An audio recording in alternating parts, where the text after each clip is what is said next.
안녕하십니까. 지식산업센터 전문기업 지산엔 박희성 대표입니다. 2019년 10월 2일 아침 출근길입니다. 현재 시간은 5시 36분입니다. 제가 살면서 꿀팁 하나 알려드릴게요. 제가 이제 보시다시피 굉장히 좀 데이터를 좀 중요시하는 사람이거든요. 제가 어제 그제 이틀 연속 조금 퇴근이 늦어서 밥을 이틀 연속 늦게 먹었습니다. 그리고 아침에 일어나는데 굉장히 몸이 힘들어요. 알고 있었거든요. 저녁에 잠자기 전에요.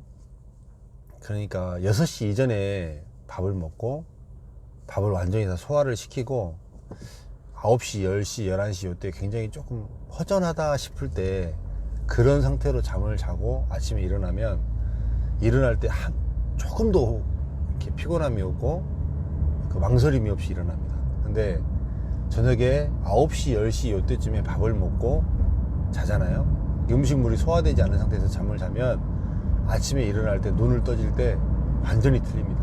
이건 제가 데이터로 내본 결과입니다.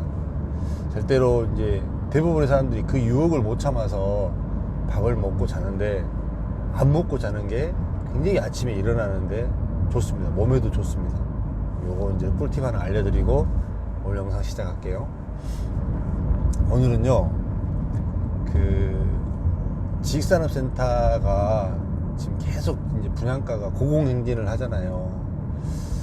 제가 봤을 때는 이제 어느 시점이 되면 이 지식산업센터가 일반인들이 수익형 부동산으로서는 이제 적합하지 않은 상품이 될 수도 있습니다. 지금 현재는 이제 대출 부분을 많이 해주고 그 대출 하나거든요. 사실은 여러분들은 이렇게 실질적인 이 수치를 가지고 데이터를 많이 내보시지 않으셨기 때문에 그거에 대해서 잘 모르실 텐데, 오늘 오후에는 제가 그 영상 찍어 드릴게요. 수익률이 얼마나 숫자 노름인지 한번 찍어 드릴게요. 근데 이제 이게 실질적으로 예전에도요, 지금 금리가 이렇게 떨어지고 대출이 많이 나오고 이 부분이 이제 예전에도 사실은 충분히 이 정도 컨디션은 되었습니다. 근데 단지 옛날에는 금리가 너무 높았고 그래서 이제 이게 답이 안 나왔던 거지, 지금 현재 이 현상들이 사실은 금리적인 부분이 굉장히 큽니다. 금리가 떨어졌기 때문에 수익이 나는 것처럼 보여지는 게 훨씬 더 큽니다, 사실은. 그런데 이제 이것에서 이 수익을 내기 위한 가장 결정적인 요소 중에서 이제 금리는 충족이 되었는데 이 임대가가 더 이상 충족이 되지 않으면 보합세로 간다거나 더 이상 임대가가 올라가지 못한다고 했을 때는 치명적으로 뭐냐면 대출금이 올라가는데 이자 비용이 계속 올라갑니다. 그런데 수익이 안 나는 구조가 되어버리는 거죠. 이게 가장 결정적인 요인이 되어버릴 수 있습니다. 그래서 이제 만약에 지식산업센터도 이제 분양가가 뭐 이제 영등포 같은 경우는 거의 한 1,500도 얘기가 나오거든요. 1,500이 얘기가 만약에 나온다고 치면 수익형 부동산으로서는 적합하지 않을 수 있어요. 왜 그러냐면 분양가가 올라간 만큼 임대가가 조금 따라주고 임대가도 소폭이라도 상승을 하면서 따라가 주면 좋은데 임대가는 거의 보합세로 가버린 경우가 많거든요. 그래서 사실은 문제입니다. 그래서 그렇게 되면 제 개인적인 바람은 사실은 다시 예전처럼 지식산업센터가 기업체의 전유물이 되어서 기업체들이 사옥으로 사고 그런 시장이 다시 돌아오면 개인적으로는 좋겠어요. 왜 그러냐면 그러면 좀 더 능력 있는 사람들이 또 영업을 또 잘하고 정말 깨끗한 시장에서 그렇게 또 일해 볼 수 있기 때문에 그런 세상이 좀 왔으면 저 개인적으로는 좋겠는데, 투자하실 때도요, 이제 이 부분을 좀 보셔야 됩니다. 이 부분을 보지 않고 그냥 투자해서 될 일은 진짜 아닙니다. 너무 구로 가산 디지털 단지도 마찬가지고요, 영등포도 마찬가지고 강서도 마찬가지고 성동구도 마찬가지고 임대가가 이렇게 확연하게 눈에 띄게 올라가는 지역이 사실은 없습니다.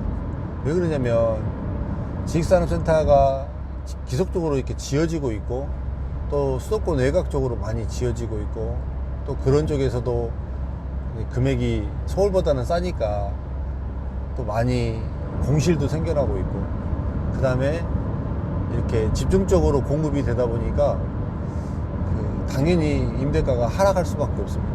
이 부분이 굉장히 조금 위험한 부분이거든요. 지식산업센터에서 지금 현재 이 부분이 이로 인해서 또 어떤 증상이 나타날지는 저는 잘 모르겠습니다만은, 상당히 이제 일반 개인이 생각했던 것보다는 이렇게 수익률이 안 나올 수 있다. 근데 또 이 또한 또 제가 착각하고 있는 걸 수도 있습니다. 저는 대출을 70% 80% 받았을 때 수익률이 20% 넘어가는 물건을 굉장히 많이 취급을 해봤거든요. 그러다 보니까 그냥 지금 현재도 70% 80% 대출을 받아서 10%대 언저리 있는 게 사실은 저는 굉장히 낮다고 생각이 되어지는 사람인데, 이것도 굉장히 높다라고 이야기들을 많이 하더라고요. 그래서 이제 그거는 기준점의 차이인 것 같아요. 이게 사람이 이렇게 기준점이 올라가 있는 사람은 뭐 어지간한 걸 보면 아무렇지도 않지만, 기준점이 낮은 사람들 같은 경우한테는 또 굉장히 높은 수준도 될 수 있다라고 보여질 수 있지만, 제 기준에서는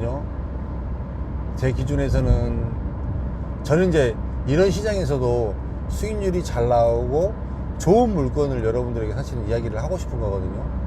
그래서 이제 사실 분양하는 사람 입장에서 매매로 살아라고 얘기를 하는 얘기가 사실 하기 쉽지 않거든요. 그게 왜냐면 분양하는 사람들은 분양을 해야 밥을 먹고 사는데, 매매로 사라고 얘기하기가 한다는 것 자체가 분양 물건에 대한 메리트가 갈수록 떨어진다라고 밖에 이야기가 안 되거든요. 이게 좀 이제 이 임대가 부분을, 그 부분도 한번 정리를 한번 해드릴게요. 저도 어차피 공부할 겸 해서, 제가 사실 여러분들에게 이렇게 유튜브를 이야기를 하면서 저도 공부를 많이 합니다. 왜 그러냐면, 개념 없이 뭐 14년 동안 지식산업센터 했다면서 데이터 한 번도 내보지도 않으면서 무슨 뭐 말로만 떠든다 뭐 이러고 싶지가 않기 때문에, 저도 한번 조사를 제가 한번 해볼게요. 저는 늘 하던 일이니까 여러분들은 조사를 하기도 어려울 뿐더러 정리해서 데이터로 보기도 어렵지만, 저는 늘 하던 일이니까 조금만 조사를 해봐도 금방 이렇게 눈에 보이게 할 수 있거든요.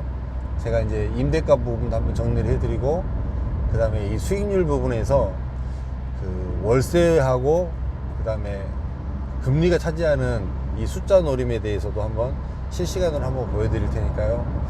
그 부분 영상 제가 준비해서 올려드리고, 오늘은 이 분양가가 계속 고공행진을 했을 때 과연 분양으로 계속 가게 되는 게 맞느냐, 이 임대가가 이렇게 보합세로 가고 있는데 수익률이 나오느냐, 이 부분 한번 잘 고심하시고 판단하셔야 된다라고 이야기를 드리고 싶습니다.